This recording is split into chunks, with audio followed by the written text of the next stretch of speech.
Happy Texas Girls in STEM Day.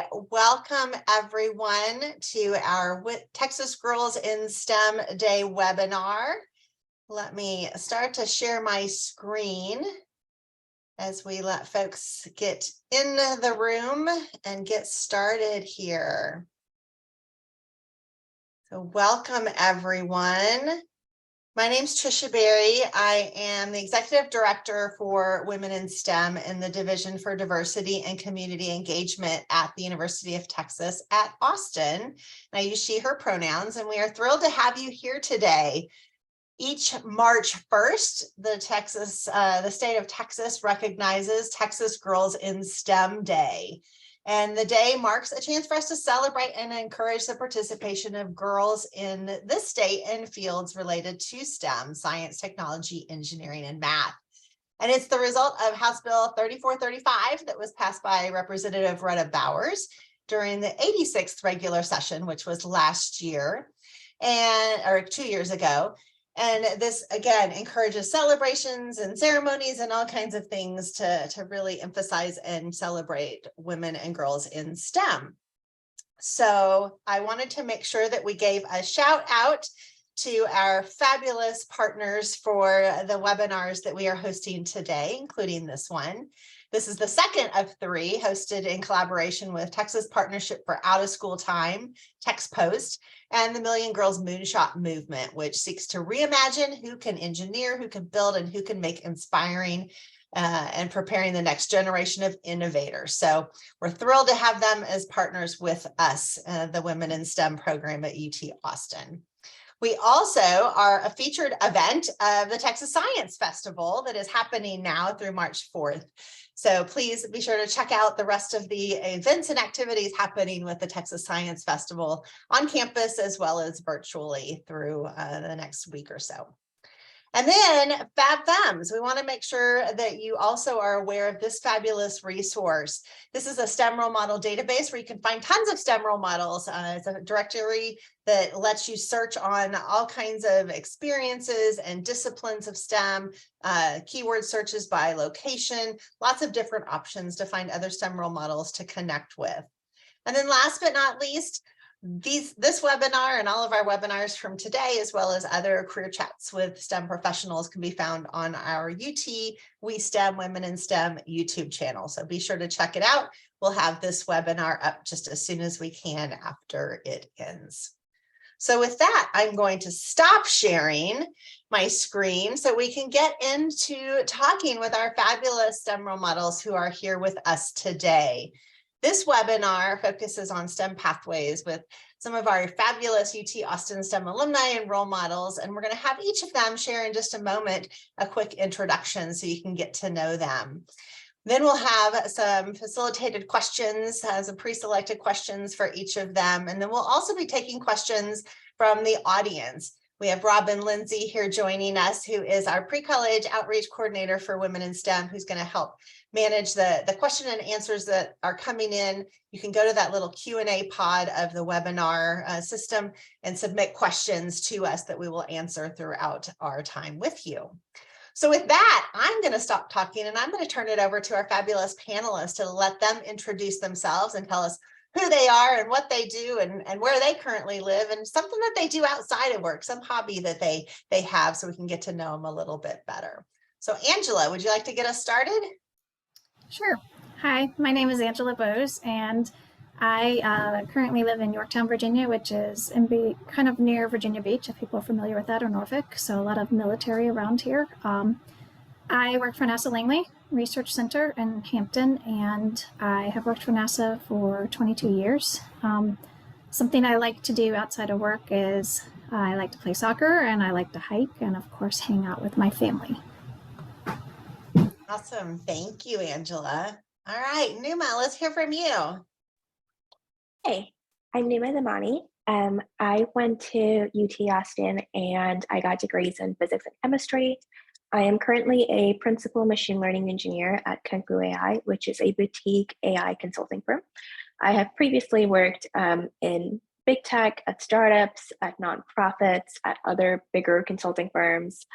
I live in Austin, Texas, and I like to run, hike, and walk my dog outside of work. Awesome. Thank you. All right, Anna, let's hear from you. Hi, all. I am currently located in Houston, Texas. I am also a proud UT graduate. My background is mechanical engineering. I graduated in 2021, so I not so fondly say that I'm a COVID grad. Right out of college for about a year, I worked in St. Louis for Anheuser-Busch doing more production-related stuff. Currently, I'm working for ExxonMobil doing more supply chain-oriented stuff. When I'm not working, I am a really big reader. Right now, I'm reading My Brilliant Friend by Elena Ferrante. Awesome. I love that. Well, thank you all for introducing yourselves and again for being with us today as we celebrate Texas Girls in STEM Day. And I love that you all shared your hobbies with us, because I think sometimes we have this stereotype that we as women in STEM or anyone in STEM, that we do STEM all the time, 100% of our day, and don't really have this life outside that. So thank you for sharing. Well, let's dive in a little bit more into what you do. I think one of the things that is often a mystery is what is it that you do as a STEM professional? What is this work that you do?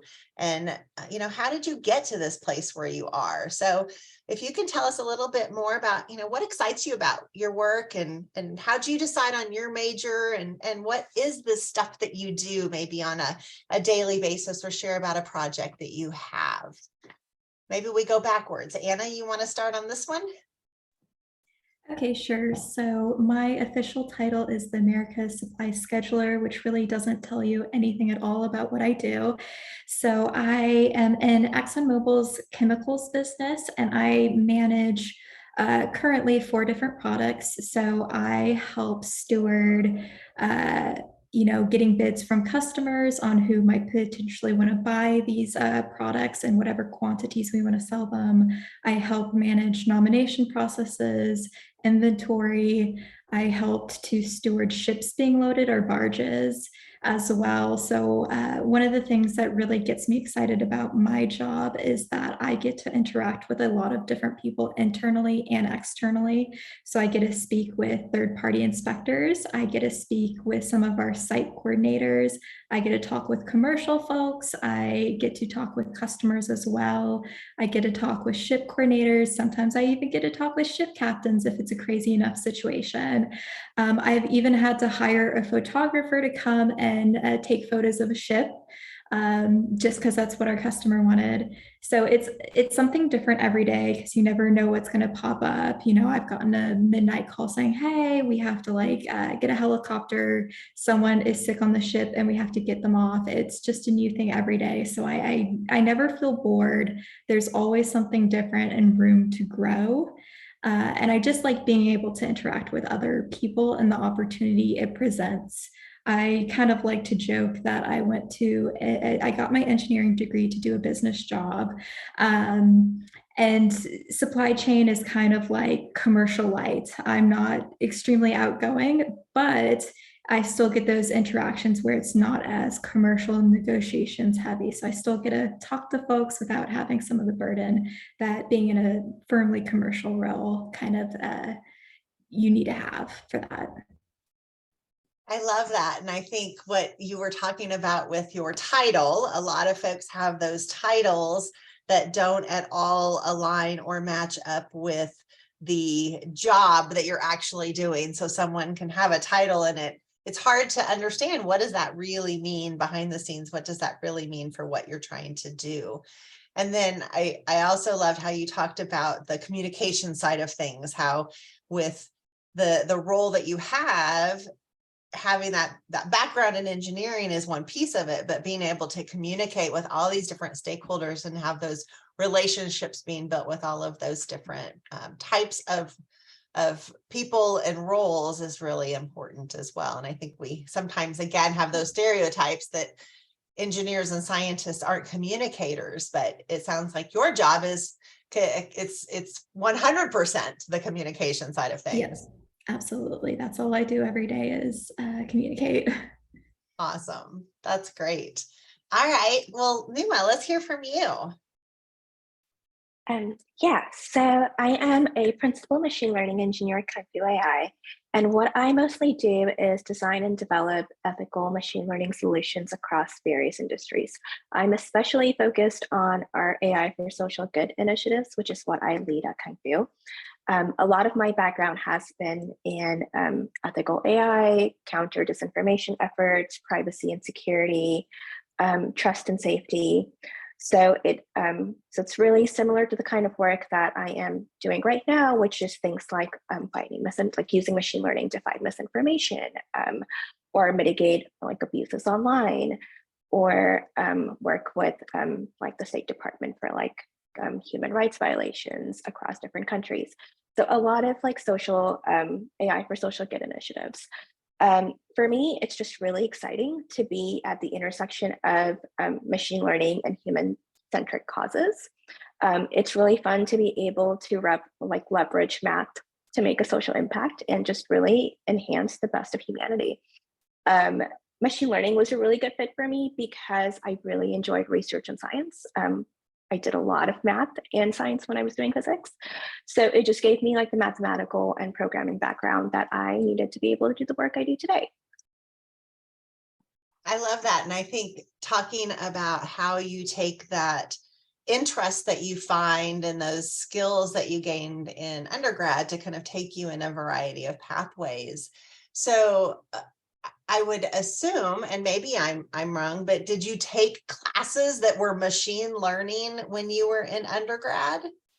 I did not. We didn't really have any machine learning classes at UT at the time. I think there are a couple now. I did do a lot of research, which forced me to learn how to code. I did take a lot of math classes. And at some point I was like, okay, I guess I really just have to put that together. So a lot of times we have to do that in our jobs, is try to figure out how to make sense of what's happening. Was that intimidating? Did you find yourself sometimes going, oh my goodness, what did I get myself into? How am I going to do this?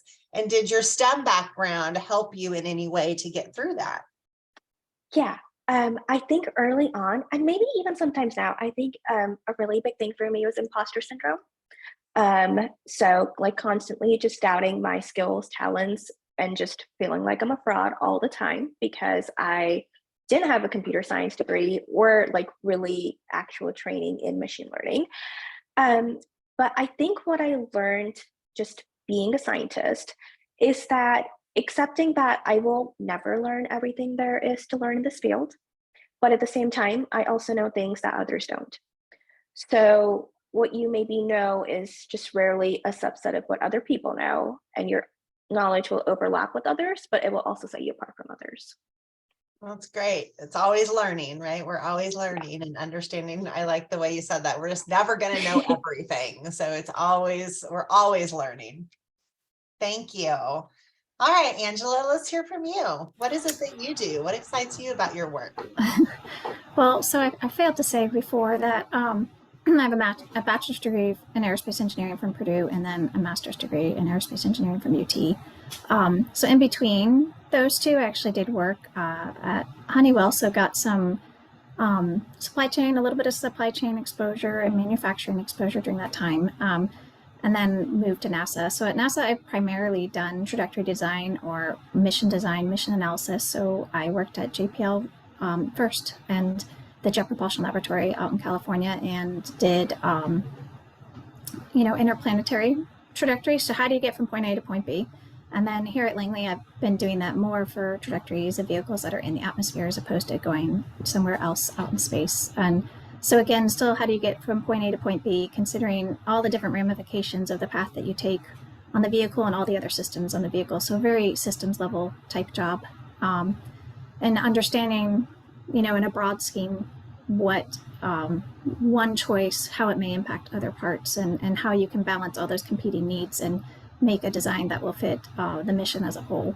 And so right now in my role at NASA, I'm actually on a detail position. They have these detail positions where you can go and do like a different job basically for some period of time. So for the past year, I've been acting as the Future of Work project portfolio manager. So for that, it's really about how do we enable working effectively and accomplishing our mission and meeting our people's needs in a hybrid environment. So it was an opportunity for me to translate these technical skills, this very broad systems level thinking, and the same kind of skill set of how do you do something to kind of a more somewhat business centered role. But I've really found that you still get to include all the same kind of problem solving and get to zoom in on details of implementation, similar to how I would before when I'm running analysis, but also zoom out and kind of see a bigger picture in terms of change management. And so a lot of communication coming into it and how that change management takes place in terms of bringing an organization along and adopting different norms and operating procedures in order to still effectively accomplish the overall mission.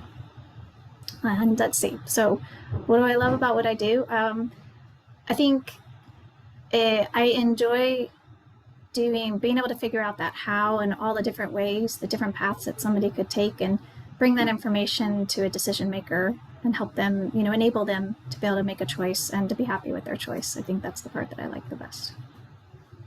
I think you gave a great example of why we have STEM professionals doing all kinds of things with their degree, is that you can take that problem solving skill set that you have and apply that to other challenges that we have, business problems, whatever it may be. And it's still that logical problem solving that helps get to those solutions. Mm-hmm. Yeah. So you went and got your graduate degree. So what made you decide to go and get that advanced degree in aerospace engineering? I actually didn't like my job initially.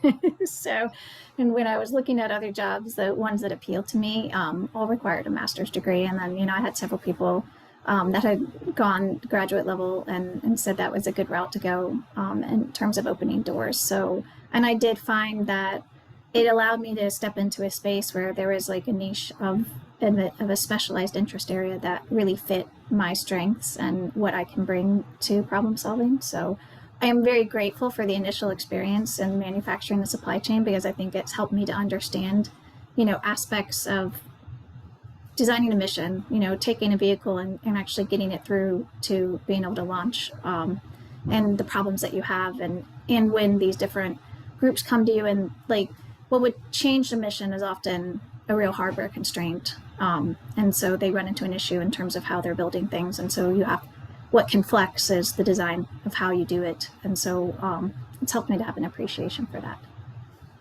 So I think a couple of things I would take note and maybe amplify a little bit from what you said. One is that there's always that opportunity to learn and pivot and take those experiences that you've already had into something new, which is what you ended up doing, going to grad school and on. But then also it's really about understanding kind of where you can take those skill sets and apply them. So I think that's some great information for students to think. You don't have to be necessarily stuck, and you don't have to necessarily stop learning, and you can take those different opportunities and move them forward with you into new experiences, whether that's going to school some more, taking some extra classes somewhere along the way, shifting careers completely, a major, whatever it is. So that's really helpful. So we are celebrating Texas Girls in STEM Day today. So I did want to ask a question kind of related to that, but I'm going to first give my little reminder. You have the Q&A space here in the Zoom webinar. So I'm going to ask one more question to our fabulous panelists, and then we're going to come to your questions. So please go ahead and throw some questions in the Q&A spot. Don't be afraid to be that first person to throw a question in there. We'll be ready to take those on and ask those to our panelists. I have backup questions if needed, but we'd much prefer to answer the questions that you have and things you want to hear from them. So my question to our fabulous panelists, and maybe we'll start with Numa this time. We'll go to our middle and work our way out.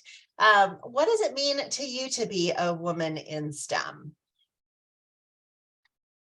I think to be a woman in STEM for me, it means to find or build a community of other women who can encourage, support, and inspire you. I think it means to maybe not only advocate for yourself, but also for other females and their needs. I think if you want a career in STEM, you have to go for it. I think you are strong enough, you're smart enough, and there are people waiting for contributions that you're probably the only one who can make them. Awesome. We all have those contributions to give. That's great. Angela, we'll come back to you.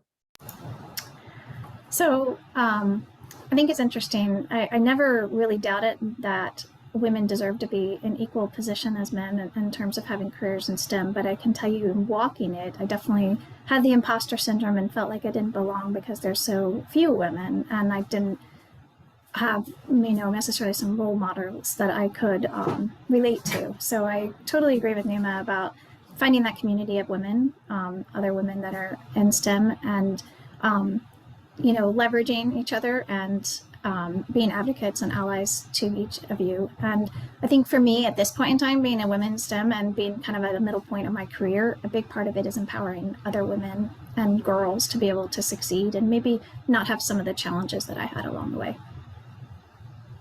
Awesome. Yes. So those role models are critical, which is why we're doing things like this, because you all sharing your stories makes a huge difference. Thank you. Anna. So being a woman in STEM kind of means two things in a broader sense and in a personal sense to me. So first, in the broader sense, it means a better future. Because when you get more women into the STEM space, then that's just so many more voices that you're adding to the conversation that, wouldn't have been in the conversation 50 years ago. So you're seeing ideas and solutions that, without our voices wouldn't be happening. And I think we're just going to see so many more cool things in the future, the more women we can get into these spaces. And on a more personal level, I think it's a responsibility to be a woman in STEM because I've had the door held open for me to get me into the space. I see the work that UT Web did. That's engaging in stuff as a high schooler with this program is what made me decide to be an engineer. So, going through that, there's a certain degree of responsibility I feel towards, making sure that when I'm going through that door, I'm holding it open for the person behind me, whoever they are, making sure that the progress we've made up to this point keeps going after me. Absolutely. Thank you.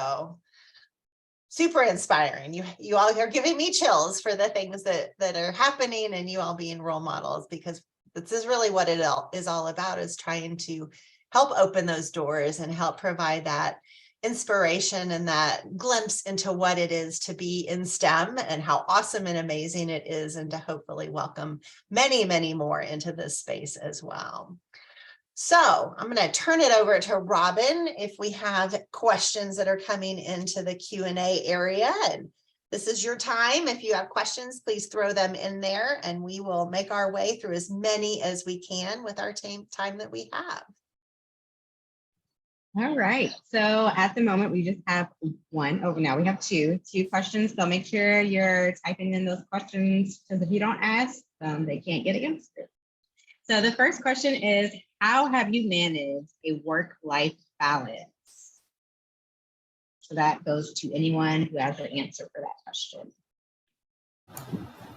I'm happy to jump in if you want. So I'm living work-life balance at the moment because I have my daughter, one of my daughters here with me. Sometimes it means doing some juggling like I am right now. Other times it means just really prioritizing. And so knowing what is important to you and being able to have those boundaries and prioritize. So obviously I want to do my best at work and I want to bring my best self to work every single day. But that might mean that if I'm showing up, to a meeting that starts at 8 o'clock, that I'm not bringing my best self because I'm still juggling. So asking and not being afraid to ask for a later start to something, for instance, and kind of overriding that stigma and not necessarily having to give like a definite explanation. It doesn't work for me. I think as women, we often are very apologetic or trying to feel like we have to make people feel okay. You don't have to make them feel okay. In my experience, as long as I am delivering on my commitments, then people will accept the boundaries that you put in place. So if I'm able to work with people and I'm delivering on what I say I will do. So that's the other piece of it. I'm always very careful about, you know, if I'm going to commit to something, making sure I deliver and I exceed the expectations. So being very clear on what the expectations are, and then making sure what you commit to, you can deliver on. So just two little ways, but oftentimes you're going to have to flex, and one thing's going to be a little bit more important than the other in terms of kids. I think, I don't know, Anna and Numa might have something to add. It's been a long time since I was without kids, so it's hard to remember what that was like. And I don't know that they may not or have, I mean, I'm not trying to presume anything about you all in your situation. I was more just thinking that you're at a younger point in your careers than I am. So I can jump in and add a little bit there. So I don't have kids, but the current job that I'm in, I am technically on call 24/7. So I have in fact gotten calls at 3 a.m. and had to work from 3 a.m. to 4 a.m. in the morning. And at that point, for what was happening, that was necessary, and that was a part of my job to do that. But in situations when you're in jobs like that, it's about knowing that, you know, hey, I might have to do this uncomfortable situation from 3 to 4 a.m. But you know what I am going to do? I'm going to leave an hour early, or I'm going to work from home the next day. And being direct and clear with your boss, saying, hey, I want you to know I stayed up late. So getting in early tomorrow morning, that's not going to work for me. I'm going to work from home. Just being open and direct about things like that. If you're in a situation where you're like, oh, I'm overwhelmed with my workload, I feel like I'm working too much.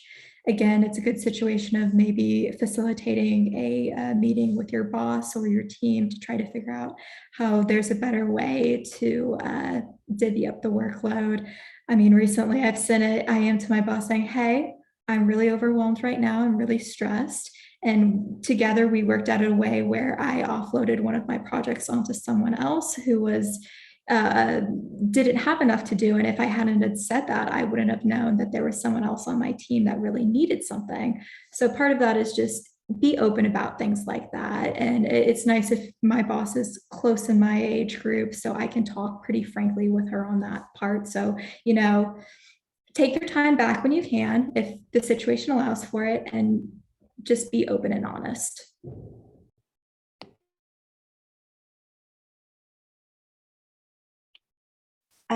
I think that they've really covered everything. I think just having a good work-life balance is so much about managing expectations and setting boundaries, and having an open communication with your manager or whoever you would report to at work, really. I think that plays such a big role into how you would work or not. Some things that I do to have like a good work-life balance is, so like if I want to send an email to someone or like a Slack message, I will always do like a schedule send if I'm working outside of work hours to make sure that I'm not like interrupting anyone. And that's something that as a team, whenever I'm leading a project, I will always encourage everyone to do that. So no one's looking at anything outside of work hours.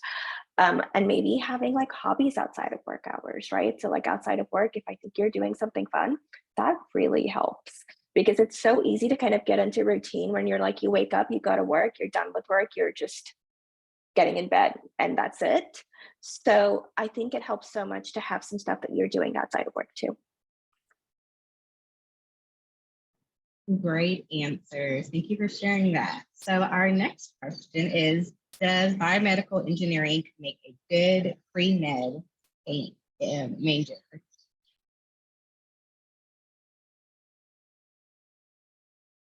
I might just answer that one on behalf of everyone. Sometimes we get our admissions kinds of questions.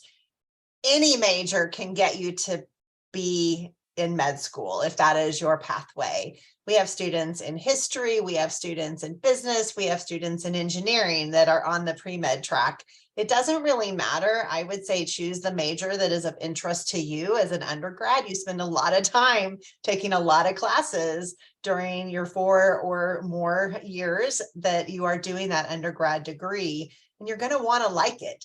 So biomed is one great pathway, but so is biology, so is chemistry, so is business. Really choose the pathway that you want to go into.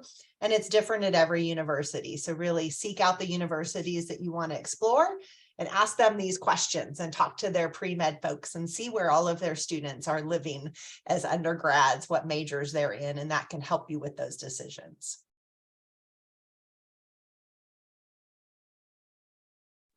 I could not have said that better myself.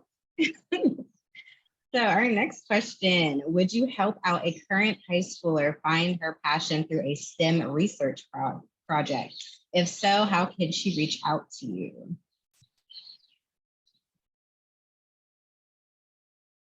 If you don't mind, I might jump in, and I'm not answering the exact question, but I think I'd be curious why this particular student feels like they would find their passion through the STEM research project. I think maybe a different way to find your passions really is about thinking through the things that you like to do, and in a broad sense, not just what you like to do in school and the things that other people tell you you're good at. And when you kind of list those out, looking through those for patterns, and oftentimes what you like to do are an expression of your passions. And so I think people always tell you do follow your passion in order what your job is. And it took me a long time to realize that one of my passions is exploration, but I love to travel. I like to hike. I like to be outside, and so a lot of the expressions of my passion, and I love space, outer space, and our interests, are an expression of exploration. And so maybe just taking as a first look, what are your interests, and allowing that to guide them in terms of trying to figure out where they want to go. Because I can say I've worked on a lot of different things, and I have a lot of different interests that seem all over the place. And so that was kind of why I was poking a little at the idea that a STEM research project would point them to a passion. I think it certainly would point them to an interest, but maybe not the passion. And I'll just follow up on that. I think a STEM research project can be very narrow, actually, and limiting in what you actually learn and can find out about. Typically, you head into a research project or a research experience when you have narrowed a little bit more on what your interests or passions are, and you use that as your way to further that learning, not necessarily to explore. And so I think the FabFems STEM role model database that I shared earlier, reaching out to a variety of different STEM role models and doing little informational interviews with them, learning what they're doing, watching career videos of STEM role models and learning what they do. That's how you can really see kind of the breadth of things that are out there in STEM and different STEM pathways that might be of interest to you. So I'd encourage you to think about how can you learn more about what all kinds of people in STEM do and find ways to explore that to maybe find your passion. I hope some of that resonated with you and helped you kind of define what you're looking for. Our next question is, what advice would you give to an undergraduate student who is interested in looking into careers outside of their chosen career degree path?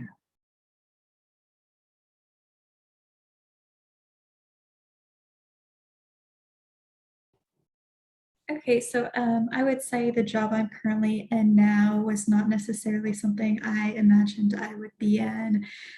Graduating with a mechanical engineering degree, I always assumed, I'd do something more mechanically engineering oriented, and I did for my first job.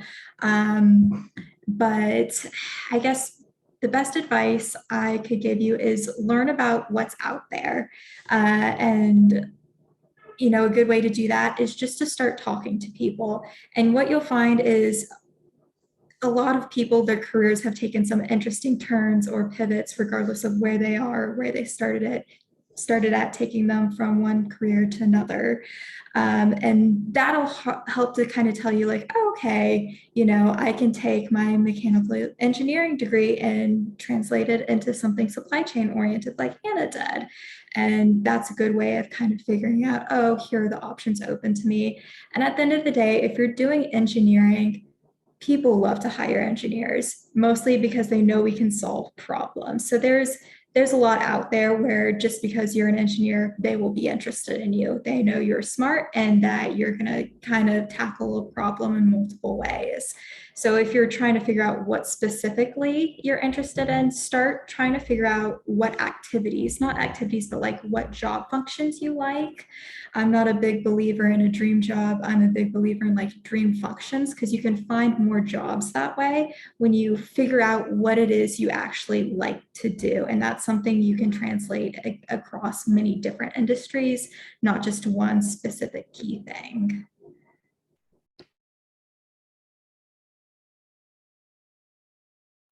I'd like to build a little on what Anna just said, that last piece of like the activities you like to do. I mean, so little things, like, do you like to plan? You know, some of the things I enjoy planning. I enjoy doing outreach. I enjoy overcoming challenges, you know. So do you enjoy programming? You know, you can get down into the nitty gritty. Do you like actually programming, or do you like doing analysis? And those types of skills become really easy then to start looking for in job descriptions, to her point. But when it makes it a little easy to broaden out your field of view of what you're looking for if you're kind of focused on certain skills that you're bringing to it. So I just wanted to elaborate on that. I think that they were all great points, Anna, that you made.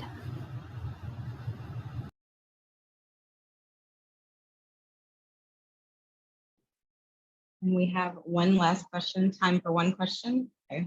The last question is, do your job leave a lot of room for creativity?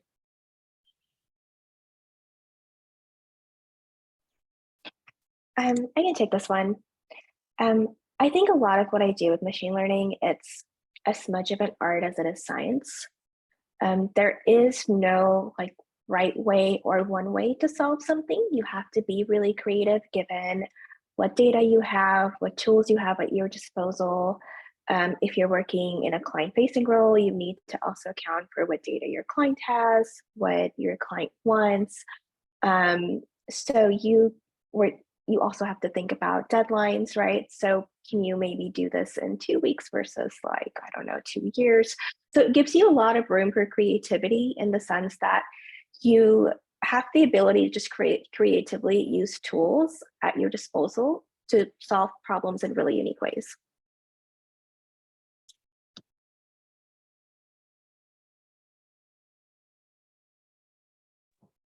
It depends on how you define creativity. So if you're talking about more like actually physically creating stuff, I don't do that so much in my job beyond, you know, the occasional meme.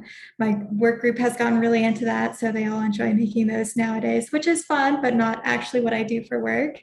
But if you're talking about just being creative as a whole, there's a lot of creativity inherent in any job where, or at least in supply chain, where you've got a question or a problem, and then as a team, you have to set the structure for yourself, figure out the parameters of how you want to solve it. Like, for example, I have a ship on the water that the quality is off spec.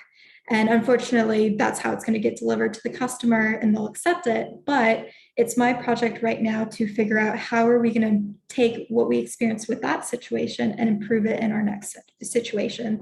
So I basically get to set the framework of this problem solving process, figure out the parameters, and then I can present that on to the rest of my group. So I get my own little space to be creative and how I want to problem solve this for the future. So it depends on how you define creativity. Maybe a less traditional answer there for that.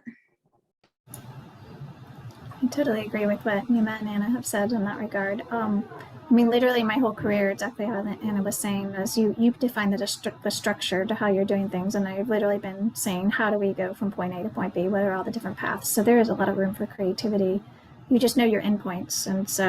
And oftentimes you have to help people figure out what it is their true endpoint. They may not know that. So there's creativity in how you can go about that. And definitely in the role that I've been in the past year, I've had a lot of different type of creativity that I've been able to do.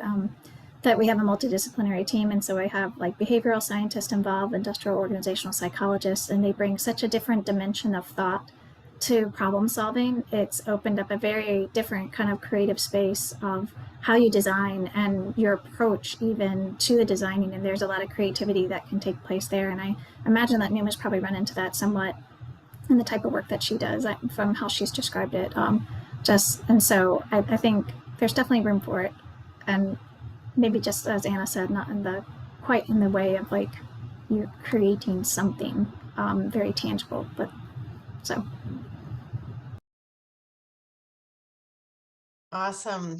Well, that was definitely one of the questions I was going to throw out there if one of our participants didn't ask that creativity question. So thank you. And thank you, Robin, for facilitating. I have one last question for our panelists before we close out here in just a few minutes. So I know we have a lot of high schoolers and college students that are joining us and watching this webinar. Is there one quick piece of advice that you might share with them as they are considering a STEM major in college or a STEM career pathway? I can start. I would ask a lot of questions. Curiosity will take you a very long way in science. Yeah, kind of in that same vein, I would just say talk to as many people as you can. There are so many different options out there, you know. It's hard to get a good breadth of, you know, what's available to you. And the more people you talk to, the more you'll know, the more you'll be able to really figure out what you want. Totally agree with both of you. I think what I would say is don't be afraid to fail. You know, the worst that's going to happen is you're going to learn something and you'll have to pick yourself back up and keep going. And you know, to the not feeling like an imposter, you're going to fail and it's okay. And just be persistent. So. Great advice for all of our participants. Thank you. Thank you all again for joining in with us today. And thank you, Angela and Numa and Anna, for sharing your insights and your experiences and your stories as STEM role models. And thanks again to Texas Partnership for Out of School Time and the Million Girls Moonshot. We have one more webinar coming up in just 15 minutes at 5:30 today, where we have a high schooler, a middle schooler, and a college student, along with Representative Rhetta Bowers, who is the sponsor of the House bill that named today Texas Girls in STEM Day. So join us for that. I threw in the chat the link to our Texas Girls in STEM Day webpage, as well as the Texas Science Festival, in case you want to check out more webinars and events that are happening in the next few days. So thank you again to our fabulous panelists. Thank you, Robin, for facilitating our Q&A. Happy Texas Girls in STEM Day to everybody. And hopefully we'll see a number of y'all back in just a few minutes. Thanks, everybody. Thank you. Bye.